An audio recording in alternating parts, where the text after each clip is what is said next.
welcome back to TrukStuf, and here we are with this beautiful Duramax. We did the boost tubes, did the cold and the hot side, and we also did the Banks intake on it. As far as easeability for somebody to do the job, this side is real easy. You don't have to remove the liner, wheel liner, or nothing like that, and it goes on pretty simple, straightforward. The intake, yeah, I did this without removing the air compressor. I did it without taking the belt off or anything like that. It's just a matter of having the correct tools to do the job. On the driver's side over here, to do this boost tube, we did have to remove the wheel liner, but I didn't have to remove the ECU.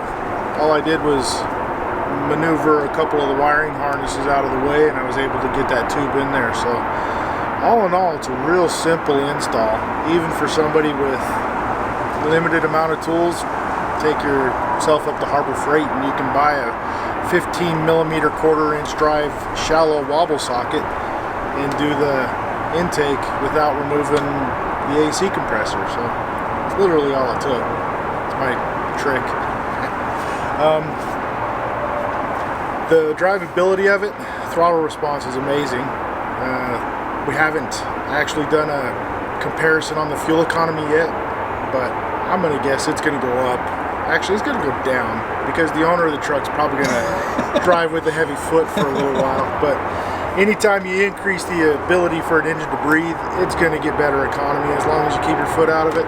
I love the Banks products. They're awesome. Everything fit perfectly.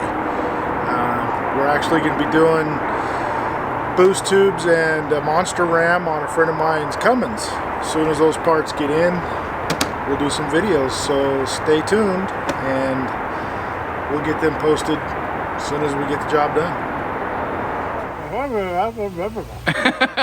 Okay, so what do you need from us? Anything? Nope. Okay. Oh, yeah, he hang out and watch. Ask him questions and let him answer. You're a level 4, right? Yeah. Let a level 4 do his thing. Here's funny about that too. They give us this whole new training from going to be able to go from level 3. They added the level 4, which is to include all the hybrid and the battery and all that stuff. okay. Well, then they redid their whole entire classification to where now we're just back to a level 3 For EV crap? for all. So you have so like entry level would not even be level 1, you're at level 0. Mm-hmm. And then you have to get through some training stuff in order to start being able to do recall and warranty work, the basic stuff, and that would be your level 1. And then your level 2 is as you advance and you get your electrical diagnosis and stuff like that, and you get through all of those training processes, and that gets you to your level 2. Then you go through your engine and your diesel and your transmission and all your hybrid and electric. That will get you your level 3. Gotcha. So, I'm like, man, level 4 sounded so much better. Why'd you have to take it from me? Hey, Josh, what did you just do? Popped off the cold air tube coming up into the intake side, so your cold side. So let me get this straight. Did we take the wheels and the fender line off? No. Dang, dude. Are you serious? Yeah, pop in there, I'll show you. So this has these spring-loaded clamps on it, and you just have to spread them apart to release it.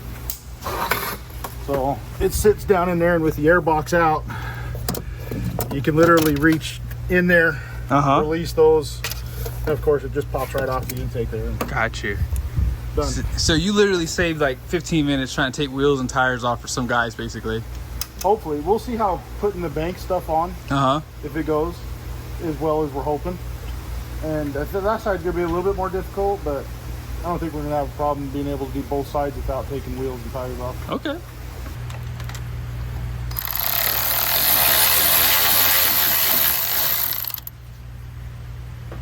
So the video told us to take the air compressor out of the way. Yeah. I don't want to do that. We've already got one bolt out. The other one's almost out.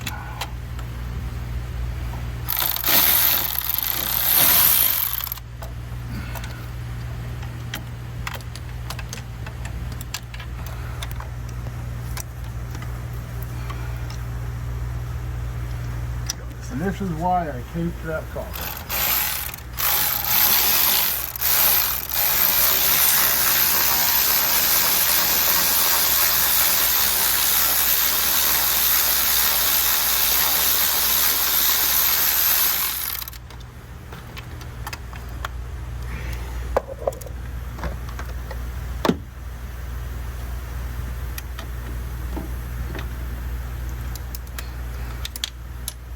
Oops, sorry. I know, you're good.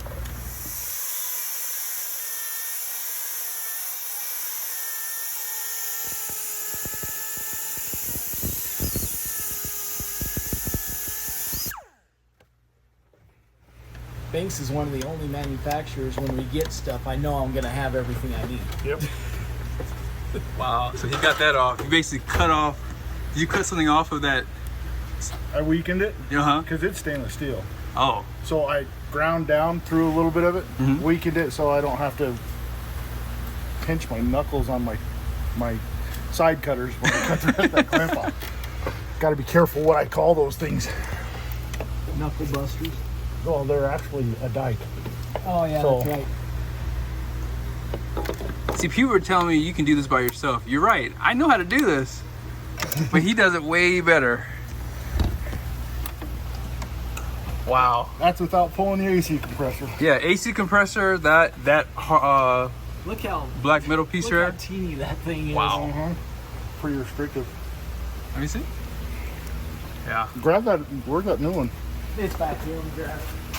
So it's an inch bigger. Look at that. That is, yeah. That's pretty. Do you have a tape measure? I do. Quick? Let's see. Okay. Let's look at it right there. Starting at 2, and we go to 4 and quarter. Yeah, not even a half. We're over 4.5 right there. Wow. Yeah, that's insane. Nice piece of metal. I That's like Ben's. So there's a turbine, and that's a lot of space for you to work in there, huh? it. Yeah. I ain't a small dude either. I got big old sausages for fingers. They're arthritic. So, and I'm missing 3/8 of an inch off my right thumb, and I don't have that joint there no more. So it makes it real fun grabbing small nuts and bolts. Yeah. But you got it out there, though. Yeah. Without removing the AC compressor. Yeah. So the AC compressor's right Here. there. Underneath that bracket. Uh-huh. You have to move that bracket, too, right? Yeah, you have to take the bracket off, pop the Yeah. engine harness off of the bracket, Yep. take your belt off, unbolt your compressor. Mm-hmm. They even say to cut that stud down right there, Yep, right there. which we're going to cut it down before we go back together with the new one, just so that it's not needed. Yeah. Now let's make it a little bit easier putting stuff back together, and we'll cut that stud off. And I'm sure you don't want to scratch up your red, do you? Nope. Yeah. Oh, that's good. Man, So you that saved... turbo looks small. Yeah, so you saved us about, let's figure about 10, 15 minutes here. Another 15, 20 minutes there, right? And the way he cut off that, what was that little silver... Just that clamp. That little clamp? I mean, I bet you that would have taken me 30 minutes by myself, easily. Probably trying to figure out how to get it off. Yeah, yeah, exactly. Trying to figure out how to get it off. There's no release on it. It's a permanent clamp. Yeah, it's a permanent so clamp. You have to cut it off. Yeah, so you have to cut it off. Right here. Yeah. See, here's that clamp. Mm-hmm. There is no release, no way to take it off, so I used my die grinder and I weakened one little section right here, and then grabbed my side cutters and just Get take it off. And what wobble did you use on your... That way they can kind of see how you got that inlet out so easily? It's a 13 millimeter Uh-huh. steel, not impact. Impact has a bigger collar on the end of it, which makes it to where getting into tight places, it doesn't like to give as much of a bend. So like Gotcha. this is the most bend you get out of an impact. You get a lot more out of just a steel. Wow. So, and then I tape it to keep it from flopping around in there. Yeah, see, you learn something new every day when you mess with Master Techs. If you haven't done so yet, Josh's channel, we're going to be doing some videos on this channel, long form too. Yeah. So yeah, subscribe. So yeah, it's TrukStuf, TrukStuf, Yeah. at TrukStuf. Come take a look at some of my stuff. I mean, I'm pretty new at this, and Oh yeah. Well, yeah, don't worry, you have me though, because we're gonna do some long form video. This is This is good stuff right here. Yeah. And we're having a good time doing it. Heck yeah. So is that the hot side inlet? Yeah. This is the part that comes right out of the turbo. Okay. And again, we're going to try and do this without lifting the vehicle and without taking the wheel liners out and all of that crap. So okay. I might have to get on a creeper. I don't know. Okay. We'll see.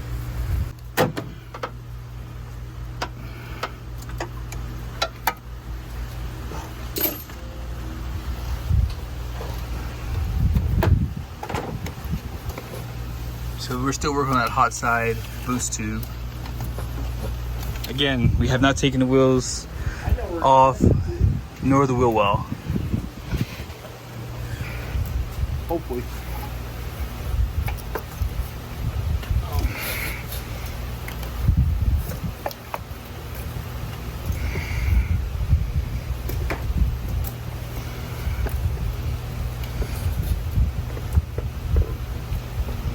If he pulls this out,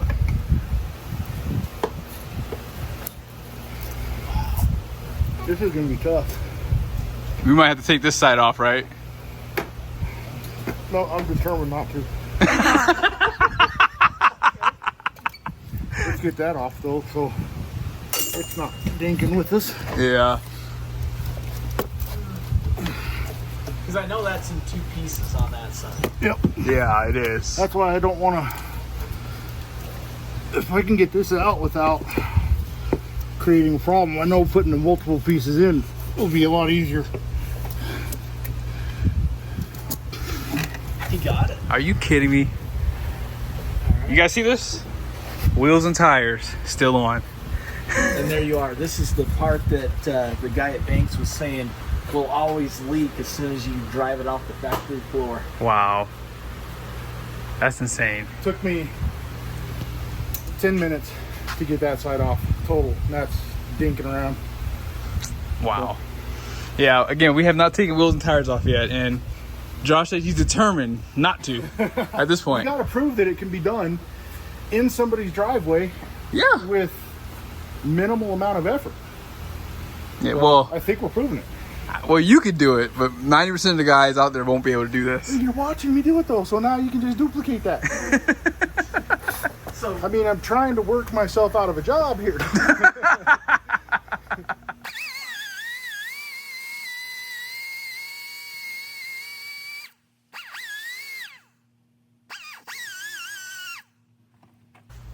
Why did I not cut it off all the way? Because I don't want it to fall down and then break the thing off like that. So why did you not cut the whole thing off? I don't want it to fall down in the valley. Got you. You know, it could sit up against the wiring harness and 30,000 miles of vibrating could wear a hole in it, or a tube, or a hose, or anything else. And it's just not professional to leave it in an engine that don't belong there. Yeah. So, you get this out of there so it doesn't create a problem later. There you go. I had once on a 3.6. It was in a ProMaster van. Somebody had done an intake manifold and lost a bolt. And instead of going after that bolt, they grabbed another bolt out of their toolbox and put it in where it's supposed to go. No big deal until you take the intake manifold off again. If anybody knows working on a 3.6, the intake manifold comes off for spark plugs, coils, Wow. the oil cooler, all of that stuff. Well, I didn't know that bolt had fallen down in through the head and sat on top of the valve. And then when I put the thing back together and cranked it over, it fell and hit the piston. Oh. So we end up at the shop foreman over here, and we get everything apart and verify that all of the bolts are in the intake. Take the head off, and there's another intake manifold bolt laying in the embedded into the piston. Luckily, it didn't run very long before I shut it off, and we ordered up a new piston and connecting rod, and then I honed out that cylinder, and quick 3 hours later get the customer going again. But yeah, so I don't like leaving stuff down there that can cause a problem later on. That's Believe it or not, problems, they will arise, so let's Yeah. minimize them.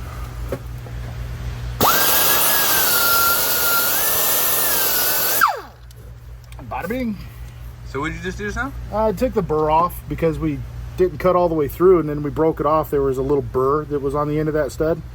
We just took the burr off of it. So now it's not going to scratch. It's not going to cut somebody's hand if they go to stick it down in there. Okay. And it looks better.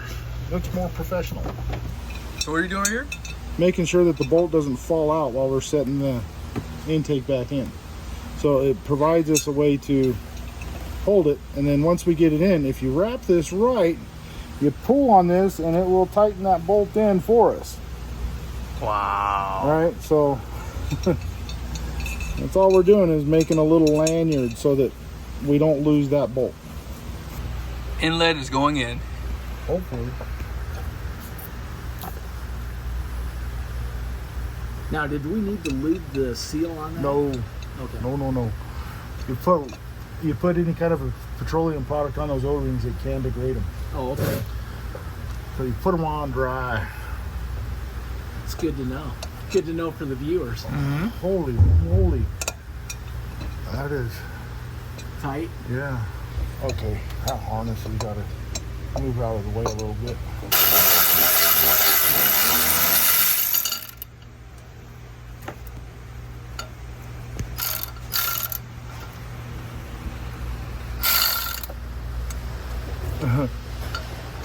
I'm trying to get, because I put that tape on there, it doesn't want to flex as much, so getting it all the way, there we go, all the way on the head of that bolt. And it wants to just pop right back off. So let's work on this again. And just like that, inlet is installed, bolted in.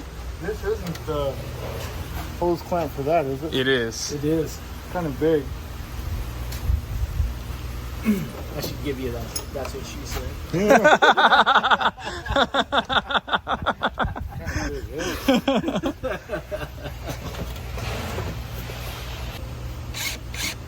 Look at that.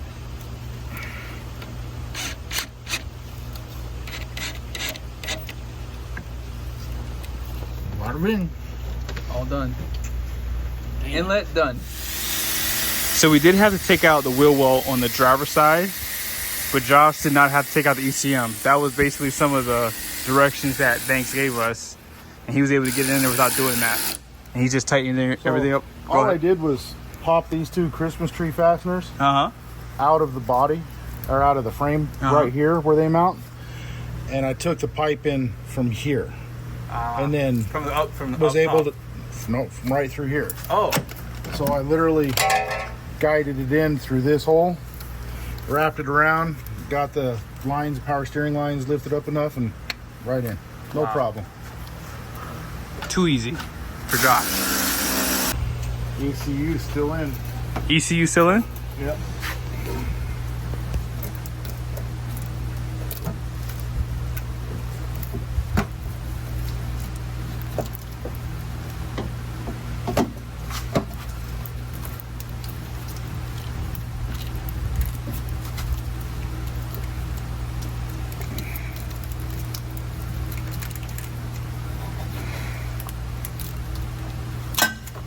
Bing. Wow. Just like that.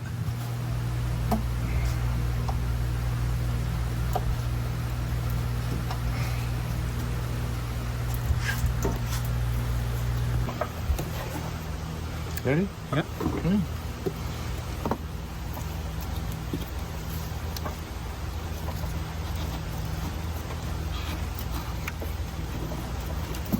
There we go. Too easy.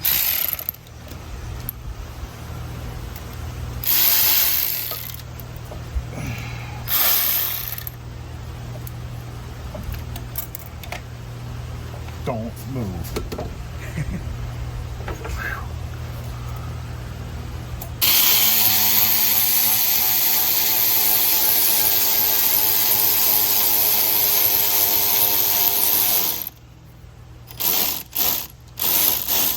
So you see me rubbing my finger over it. Mm-hmm. I don't want to over tighten where we crush the tube, but I need the clamp to embed into the rubber so that boost doesn't pull the clamp off, blow the tube off. So we don't want to go so much that we cause damage, but we have to get it tight.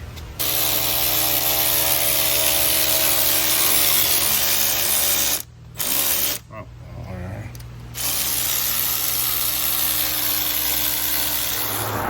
So subscribe to my channel. It's TrukStuf, at TrukStuf, TrukStuf. We're going to be bringing in some pretty exciting videos with the Monster Ram and the boost tubes on a 5th gen Cummins. We'll go from there. All right, have a good one.